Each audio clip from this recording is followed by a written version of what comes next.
Sementara itu berdasarkan pembahasan pemerintah dengan DPR, kenaikan tarif PPN menjadi 12% bakal tetap diterapkan pada 1 Januari 2025. Namun pengenaannya bersifat selektif kepada komoditas tertentu yang diutamakan menyasar kelompok barang mewah.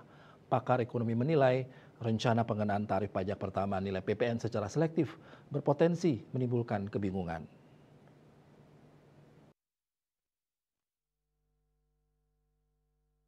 Kenaikan tarif PPN menjadi 12% akan diterapkan pada komoditas tertentu terutama kelompok barang mewah. Sementara untuk barang dan jasa umum akan tetap menggunakan tarif 11%. Menurut Direktur Eksekutif Center for Economic and Law Studies, Celios, Bima Yudhistira, Indonesia belum pernah menerapkan pengenaan multi tarif terhadap PPN. Indonesia mengenal PPN satu tarif yang berarti perbedaan PPN 12% untuk barang mewah dan PPN 11% untuk barang lainnya merupakan yang pertama kali dalam sejarah. Maka pengenaan multi tarif ini berpotensi menimbulkan kebingungan banyak pihak, terutama bagi pelaku usaha dan konsumen.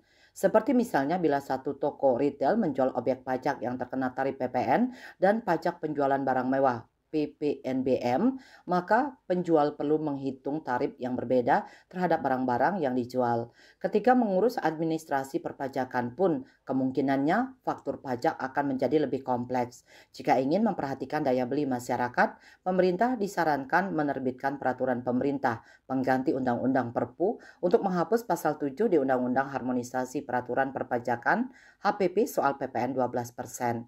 Ketentuan barang yang bebas PPN itu tercantum juga dalam peraturan pemerintah PP nomor 49 tahun 2022 tentang PPN dibebaskan dan atau PPN dan pajak penjualan atas barang mewah tidak dipungut atas impor dan atau penyerahan barang kena pajak tertentu dan atau penyerahan jasa kena pajak tertentu dan atau pemanfaatan jasa kena pajak tertentu dari luar daerah pabean.